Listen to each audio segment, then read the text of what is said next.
Hi, I'm astrologer Penny Dix, and welcome to yet another Astrobite.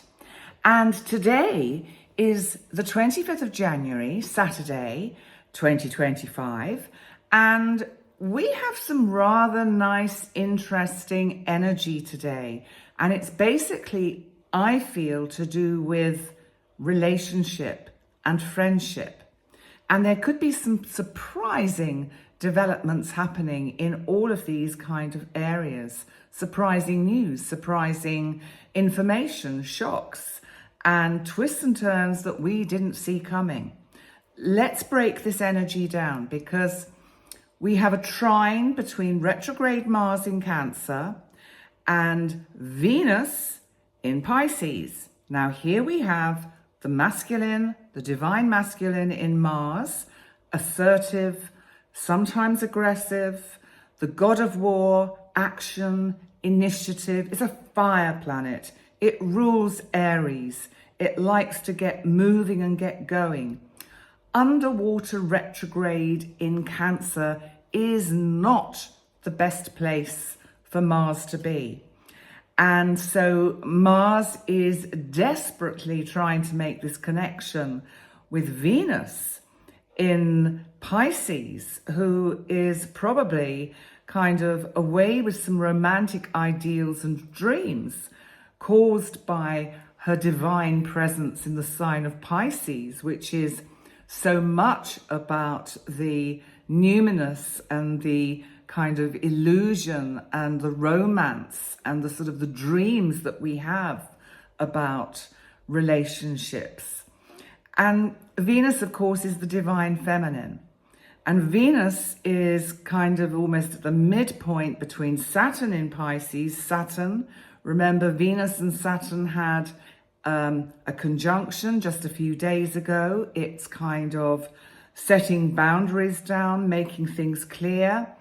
And so Venus, Saturn, and Neptune are still really in a kind of conjunction, a joint conjunction. But the main player in this configuration is Venus. Venus, self-worth, love, relationship. It's also about our self-esteem, how we value ourselves, how we value others, how we value the masculine.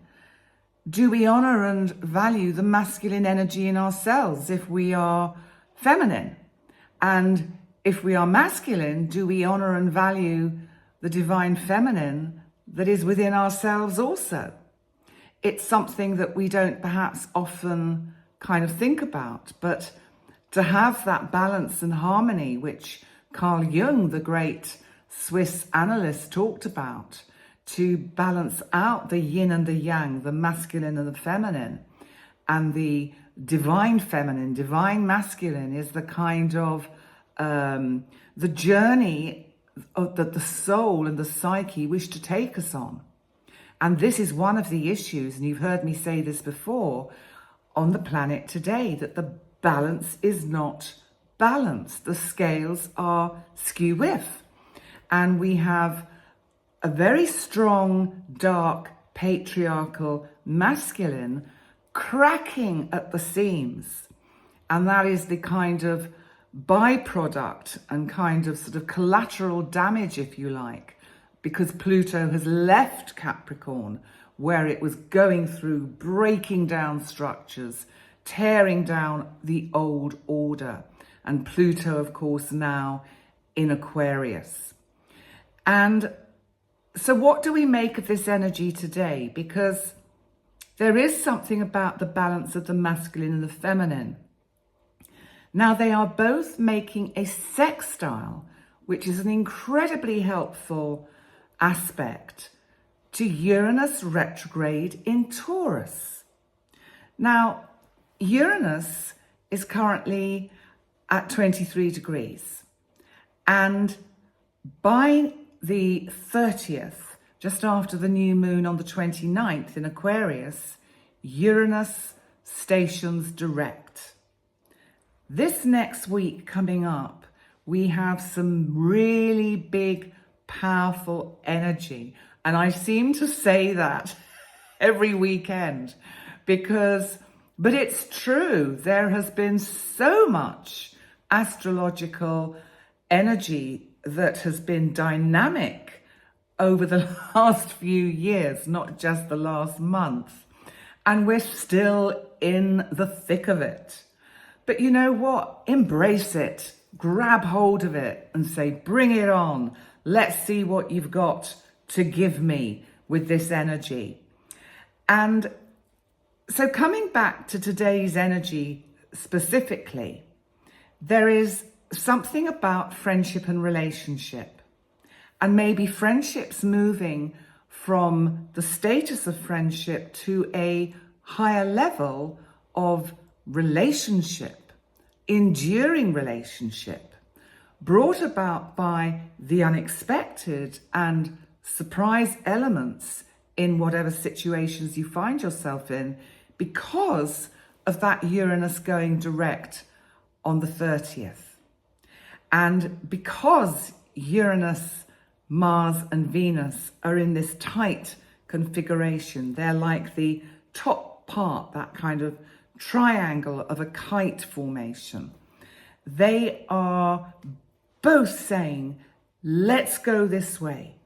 And there's something about the distance that perhaps has been between you and another, and how it's time to heal that distance, to take something from the past and make the future much easier to navigate and negotiate as you take the advantages given by this Uranian energy of surprise and thinking outside the box and speaking freely to each other and completely kind of, you know, when you have those frank discussions and you feel, oh, I've needed to say that for so long to this person, be it a friend, a significant other, a business colleague. There are times when it's right to have those open, frank discussions. Now, Mercury, talking about communication, is actually coming up to be conjunct Pluto. It's not yet, but it's so close. So in many ways, we could say Mercury is conjunct Pluto and the Sun. The Sun in Aquarius, Pluto at 1 degree of Aquarius, and Mercury at 26 degrees of Capricorn. Mercury is saying, be prudent about the way you speak, because there is an element of speed that Mars wants to inject into the situation. And there is an energy brewing underneath that really wants to bring the sort of two sides together. Now, we could take this in a bigger picture, in a sense of what is happening on the planet, politically, worldwide. And if we look at it in those terms, it's like the two warring factions, or the many warring factions, need to find that middle ground, that common ground.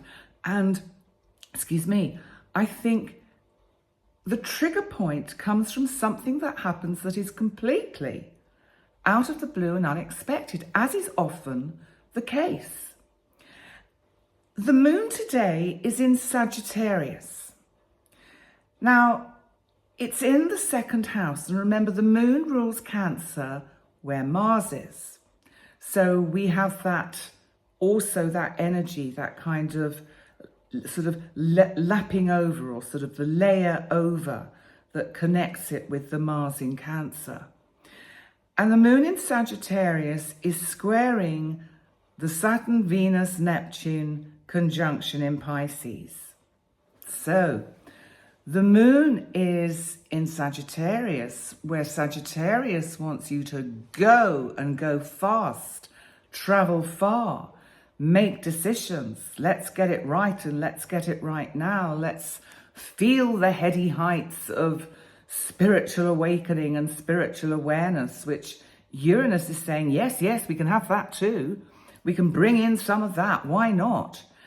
And there's a sense with this energy that the moon who I always feel somehow has domination over kind of like a daily astrological kind of reading.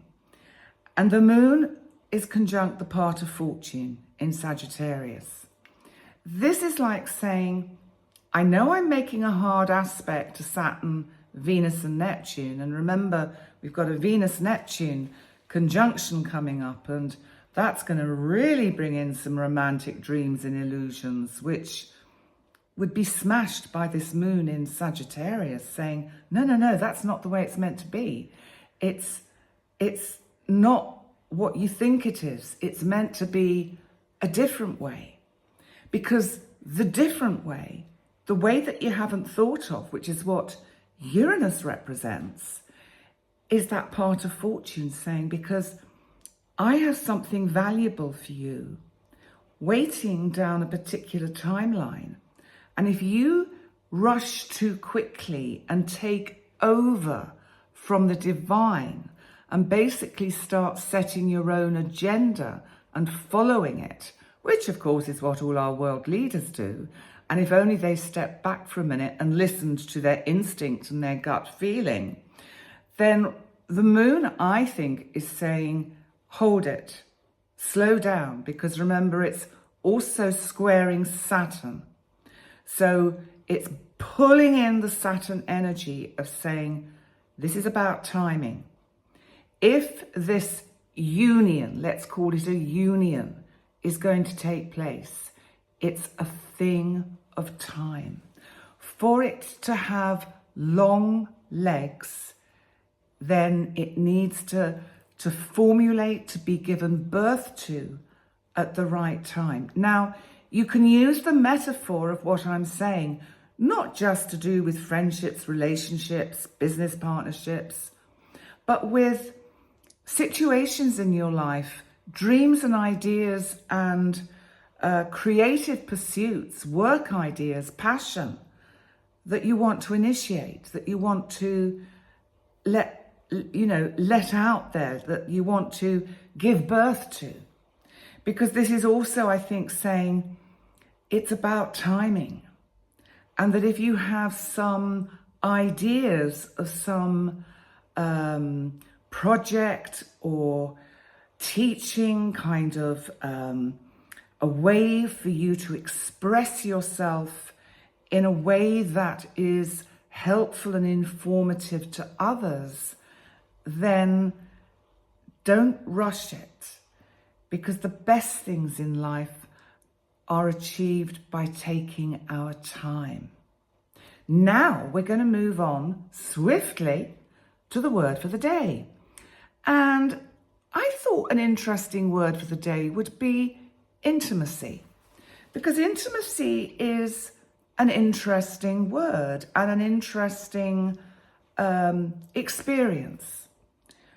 We can be intimate with friends without it being physical. We can be intimate with groups without it being physical. But and the first quote I've got actually kind of highlights this. It's an unknown quote, and the quote is, "Intimacy is not purely physical. It is the act of connecting deeply with another person, emotionally, mentally, and spiritually, or all or any of those." And I think that's one of the misunderstandings we make about our idea of intimacy, that it is sexual, that it has to be physical. And intimacy can be a hand on your shoulder from someone you care about, or someone who cares about you. A hug. You know, how often when we were all isolated with COVID, and for the many millions of people that live alone, like myself, the longing for physical touch, for a hug. And another unknown quote we have here is, "The greatest intimacy is not found in knowing someone's body, but in knowing their soul. You know, I always remember being at a workshop many, many years ago, and it was run by some pretty wise people of their time, sadly no longer with us. A Jungian analyst who was very much into understanding and interpreting the more spiritual and metaphysical aspects.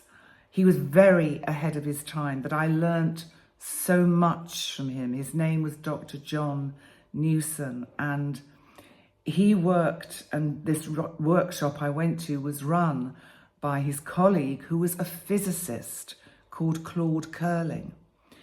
And both of them were working very hard on what is now becoming a kind of more of an accepted reality, that there is a link between psyche, soul, mind, body, psychology and science, and the quantum kind of idea and sense that there is an interconnected web that connects us all.